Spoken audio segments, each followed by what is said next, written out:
Welcome to the Big Screen Bulls podcast, a podcast where Caleb Kindle and Christian McCrite give their reviews and reactions to what's happening on the big screen. They talk about films, TV series, and other forms of media entertainment. Episodes are released every Monday. Be sure to subscribe on your favorite podcast listening platform. Be sure to follow the show's Instagram page at Big Screen Bulls Podcast, where new hints and updates will be released about future episodes. Hello, everybody, and welcome back to the Big Screen Bulls Podcast, where you have me, Caleb Kindle, and our special guest we have on today, Goku.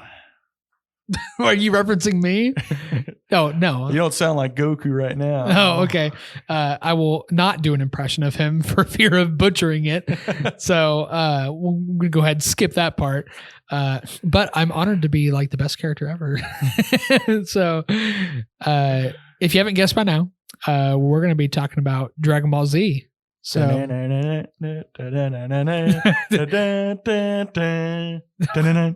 gosh, so many good theme songs that were all in it, like the like the opening intros, like da da da da da da.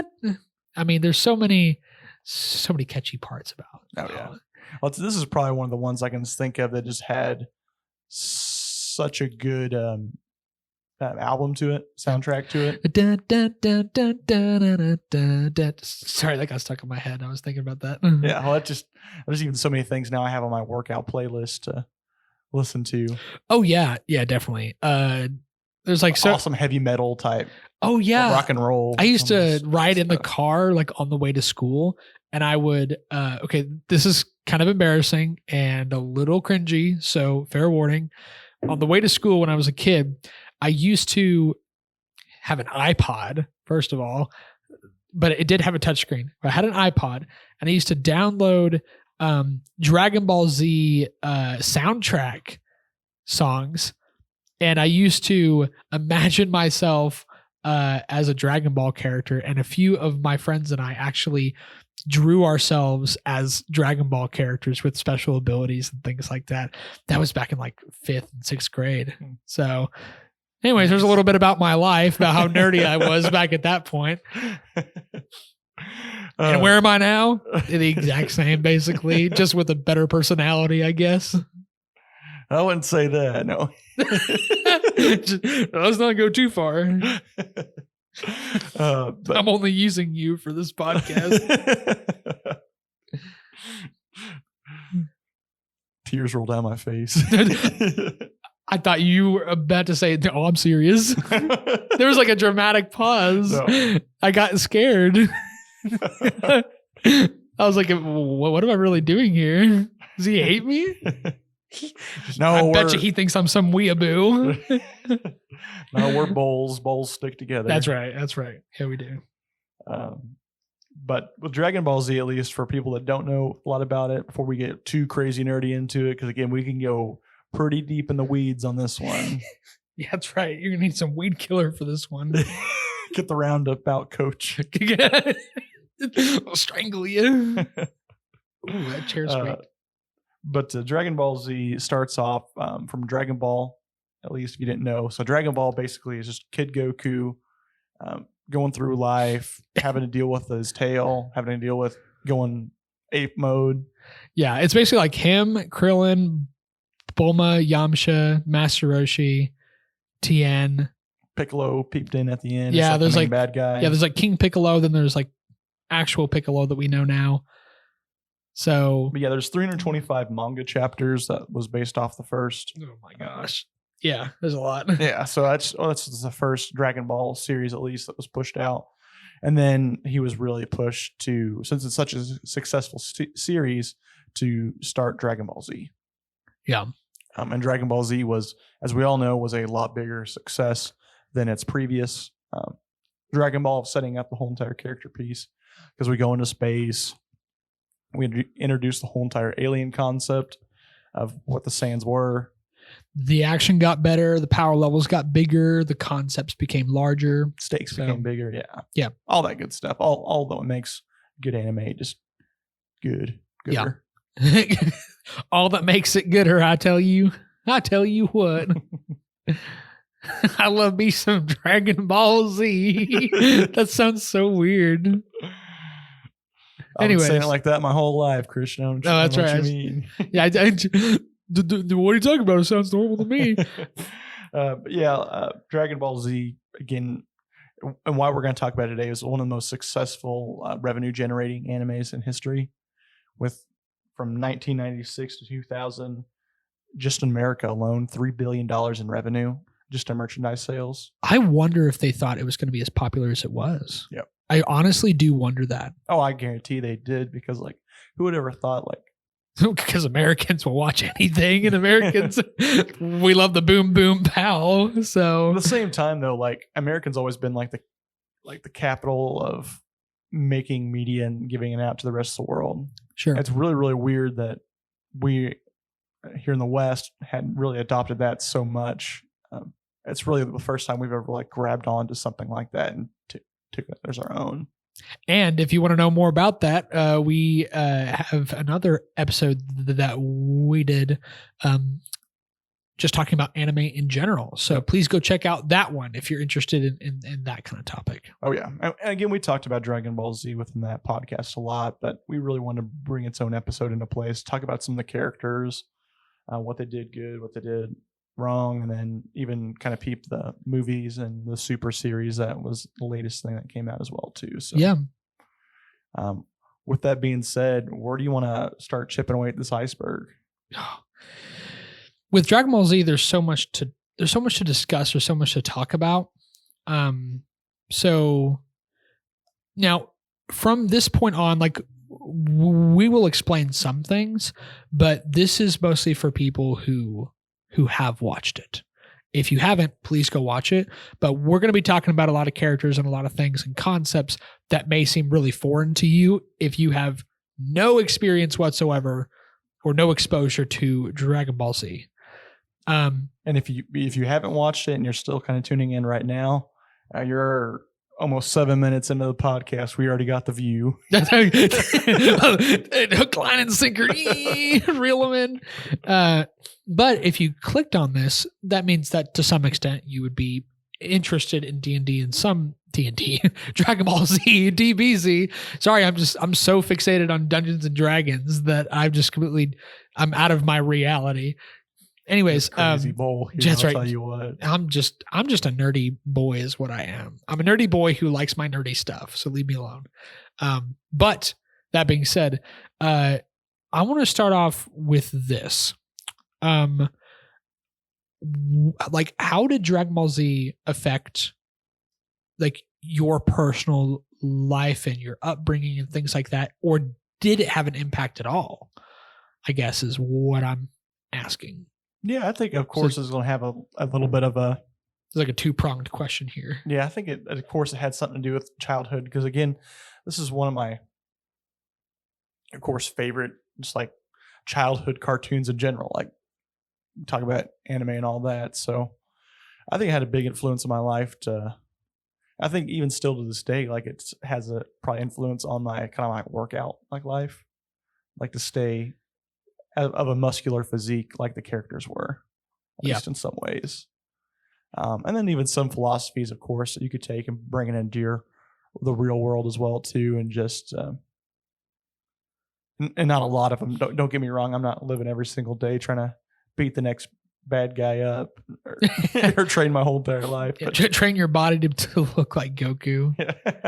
No, I don't believe any of that, but just it feels good to look good and train and do all that at least. So, but yeah, there's some philosophies you could take with you in life at least. And then, of course, understanding of characters as well too is kind of pretty fun.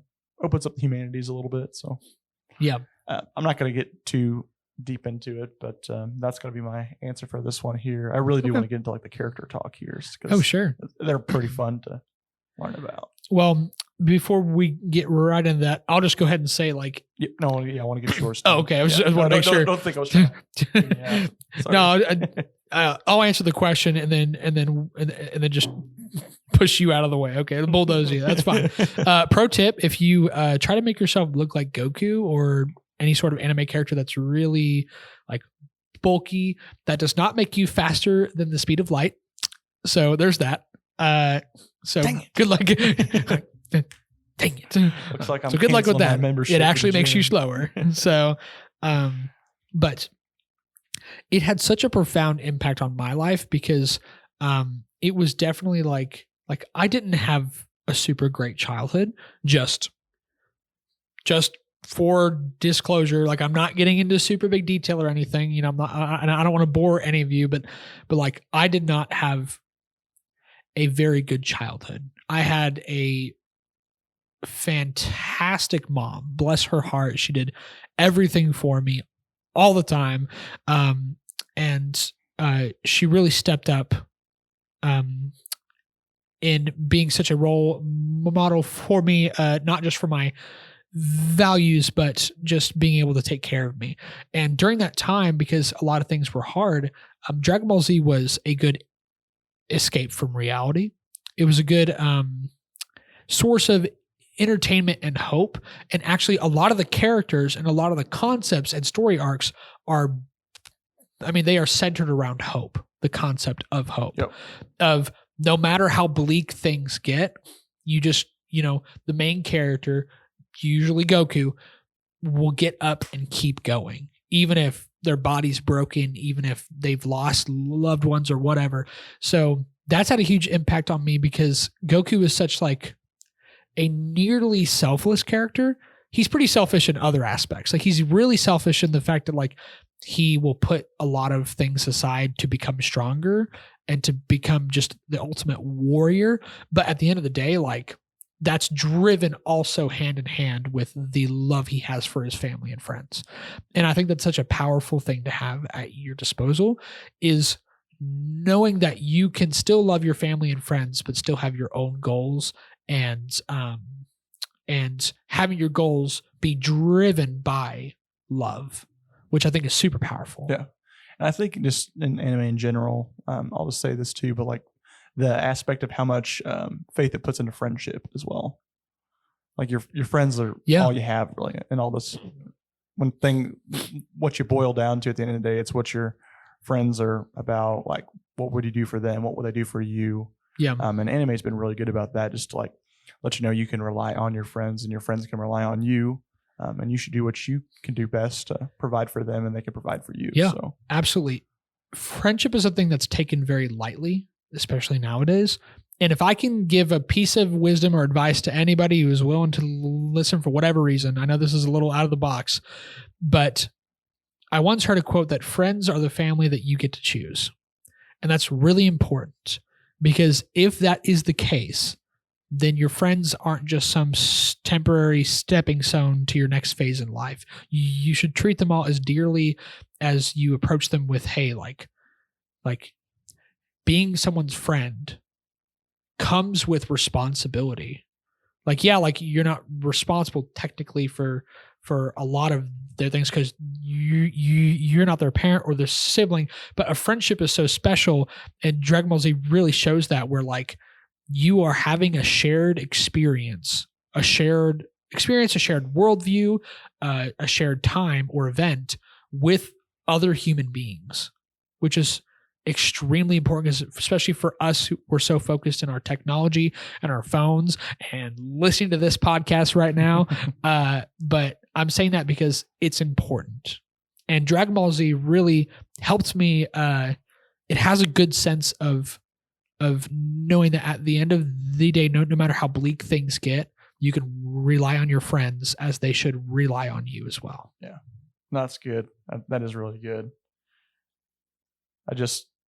With all that being said, where we talked about kind of the emotions of Dragon Ball and all that, and we talked about the characters a little bit, but what are some of the other characters? What are some of their tendencies? Are they the same as what Goku's are, or are they different? Are they unique? Yeah, there are a lot of other characters. There's people like Krillin, who is just basically human, and he's like Goku's best friend. He's really quirky, not very powerful, and he's mostly there for like the humor. But then there's characters like Vegeta, who's my favorite character, who is originally a bad guy. He comes down to earth.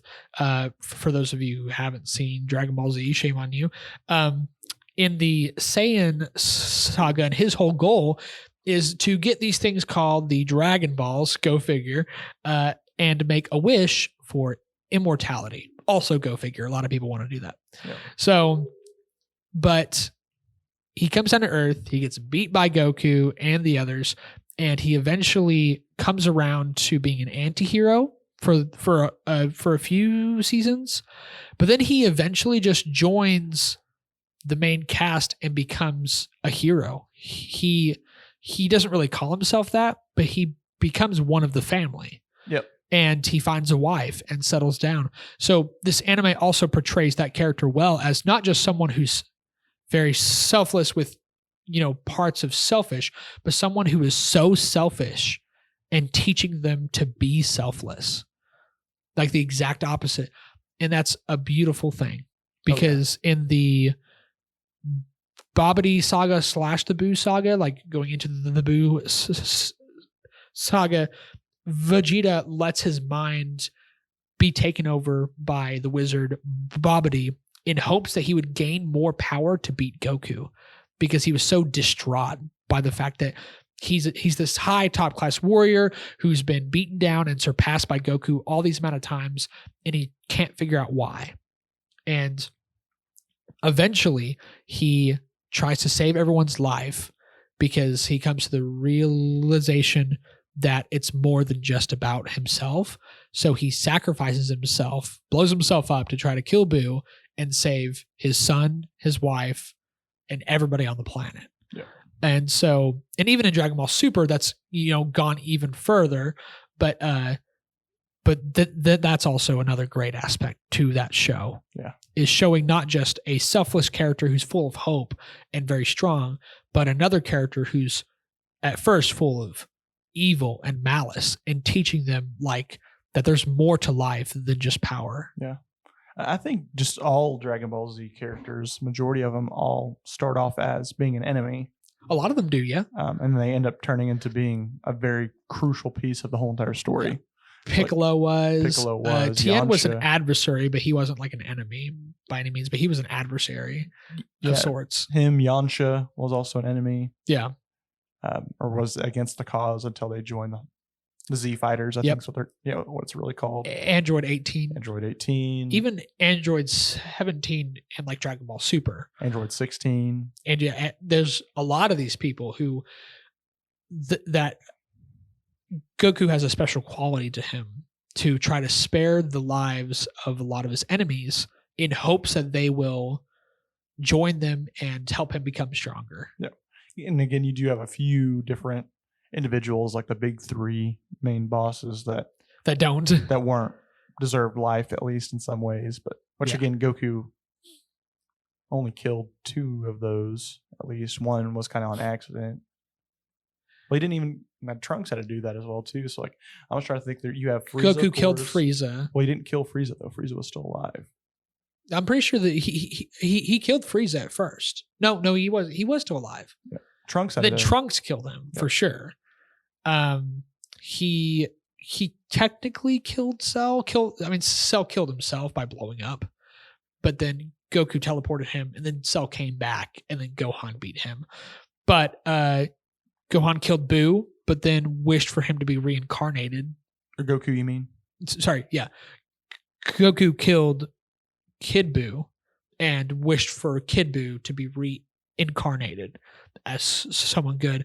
So there's been a couple of enemies where he has killed, but they're not very often. Yeah, it's not like how Vegeta does it. Vegeta does it still even in the latest seasons as, hey, it's what you got to do. Yeah. I think Cell is the only one that he didn't offer mercy to in some capacity. Oh, and Kid Buu. He didn't offer mercy to him either. But those 2 later ones, I don't think he offered any sort of like life-saving thing. Yeah. But he did for a lot of the others. Yeah. So, and then you have, again, they all start having kids later on. You have Trunks that comes in for the future timeline. When you have the half Saiyan type aspect of things, you have Gohan, which were probably one of my favorite characters of something that was really put into a really bad situation in life, but still is able to kind of make his way through all of it and become the strongest out of everybody in a period of time. Basically, yeah. And then Piccolo, who started out as Goku's sworn enemy, becomes one of the Z fighters, and eventually, like, is basically like a dad to Gohan. Yep. The second father almost aspect of things. So. He's kind of the first father. Yeah. I mean, he's not the biological father, but he does more fathering than Goku. He does more fathering than Goku does.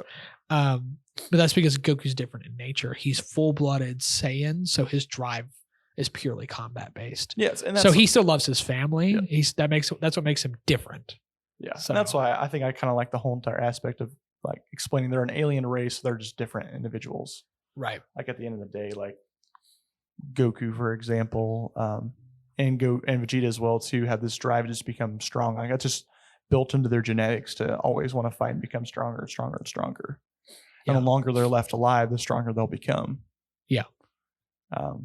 Where you have the half-breeded Saiyans, which would be Trunks. Goten, Trunks, Gohan, Videl, which is a quarter. She's not Saiyan.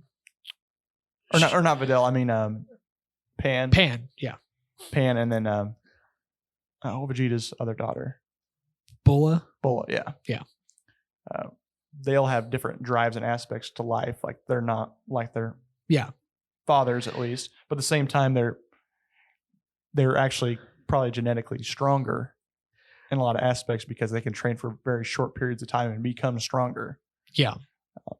And there's a lot of aspects like to the human personality and the way that we do things that actually adds to what they do, which is why like one of the most powerful scenes in Dragon Ball Z is when Gohan is about to transform into a Super Saiyan 2 because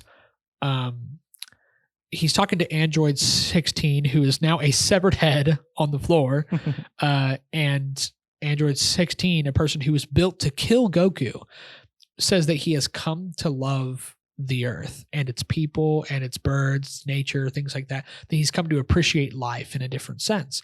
And he's like, we understand that Gohan, you're half human. You're not purely driven by combat like your father is, but the reason why you have to become stronger and do this is because if you don't, the other things that you love will go away. Yeah.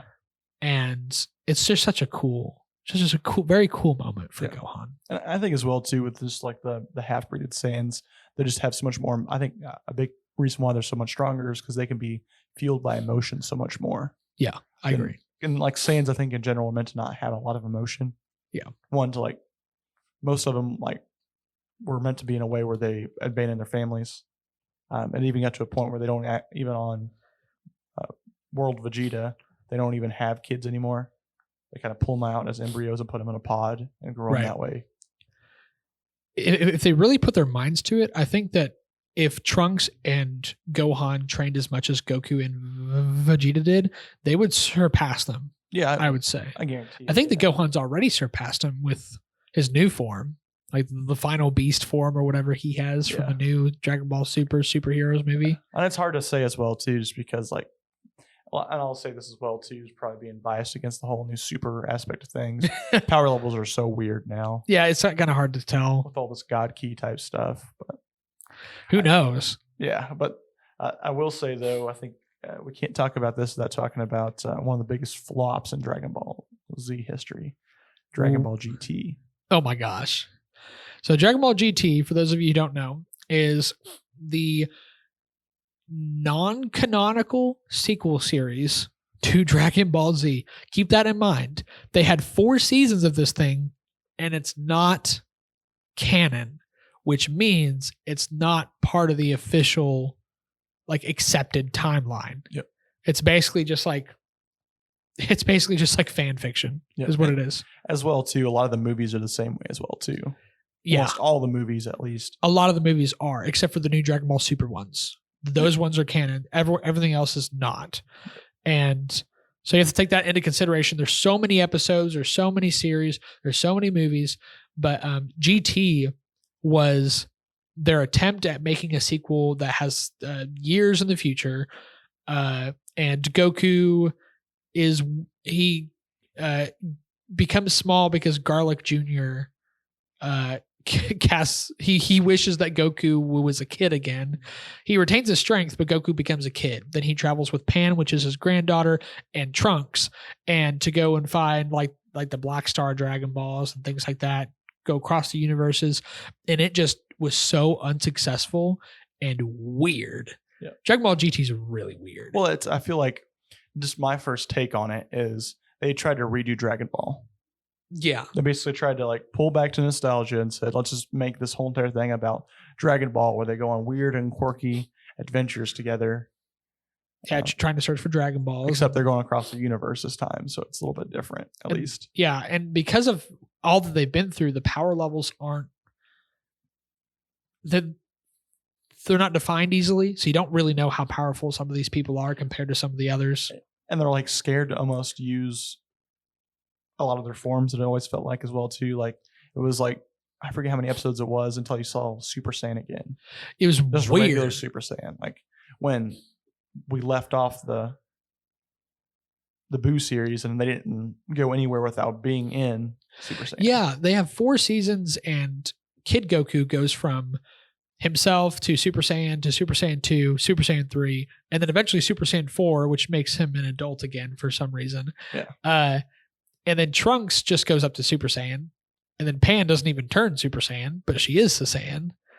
And I don't know the biology or genetics behind that, but it was such a flop because, yeah, they tried to recreate DBZ, but worse. The storylines were weird. The episodic adventure things weren't very... I don't think they were very cohesive. They don't make a lot of sense. And it's way too... Like, some of the villains are very out there and annoying and not even memorable. The only thing that GT really added to Dragon Ball as a whole was Super Saiyan 4 and Super Saiyan 4 Gogeta.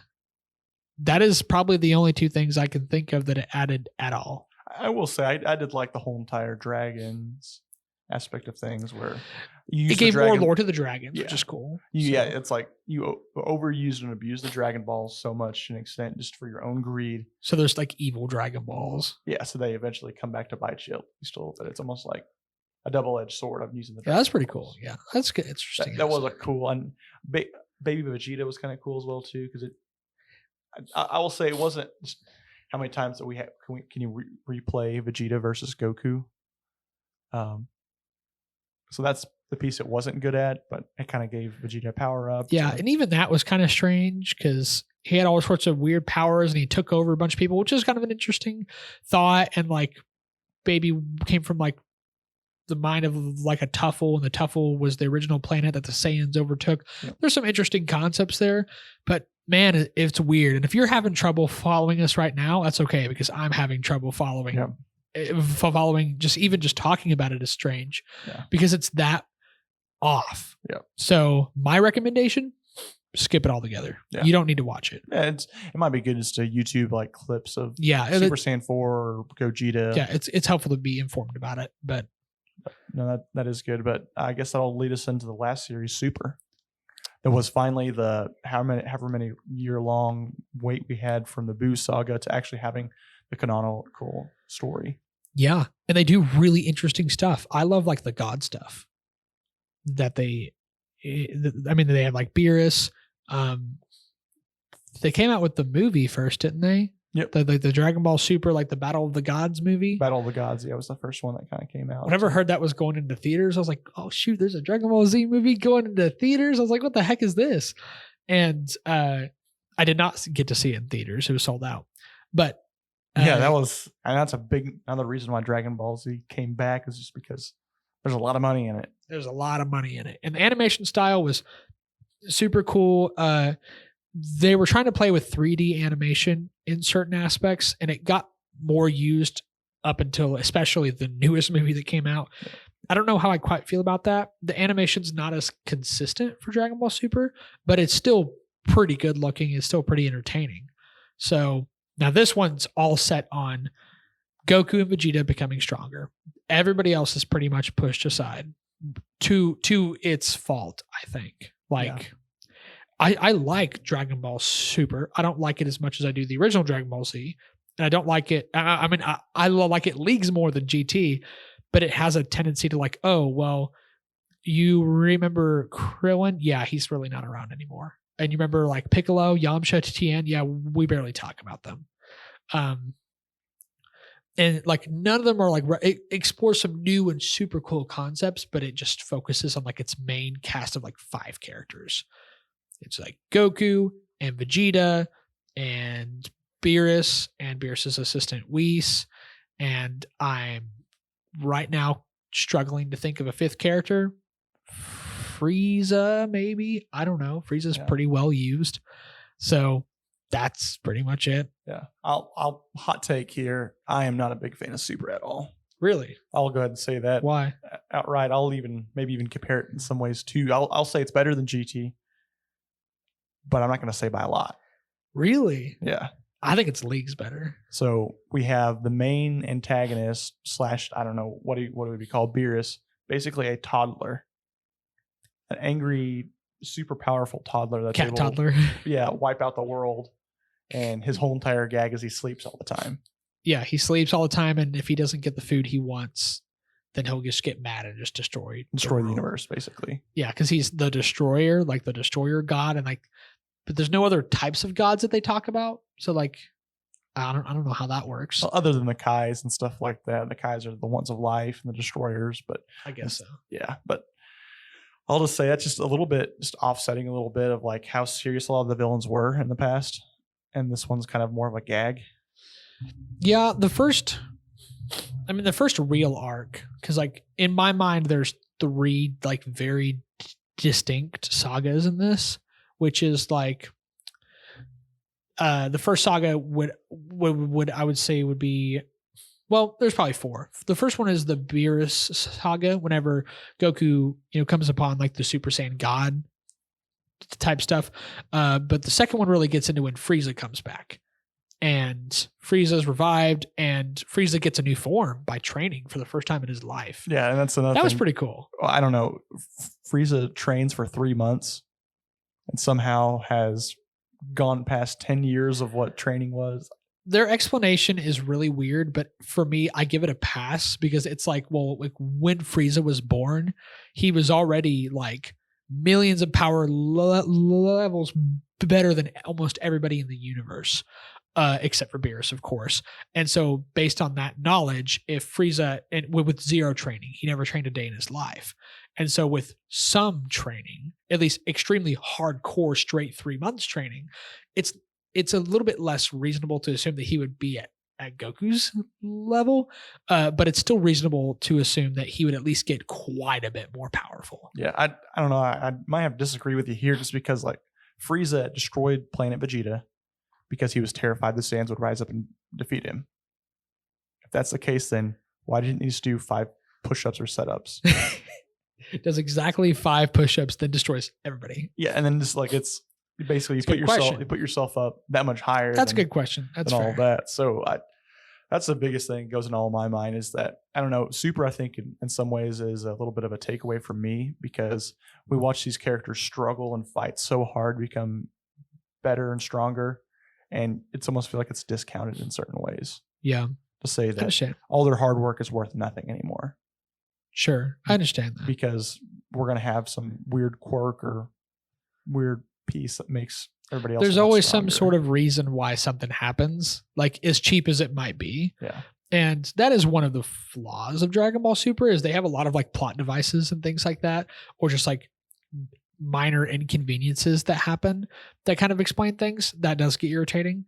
The Tournament of Power arc is pretty interesting. Yeah. No, it's fun. And again, yeah, a lot of it is fun as well too, but I just feel like the holes within all this is sure makes me grit my teeth a little bit. But it did in my opinion, this is just me, maybe it just plays on whatever appeals to me or whatever. I don't get why I love this so much.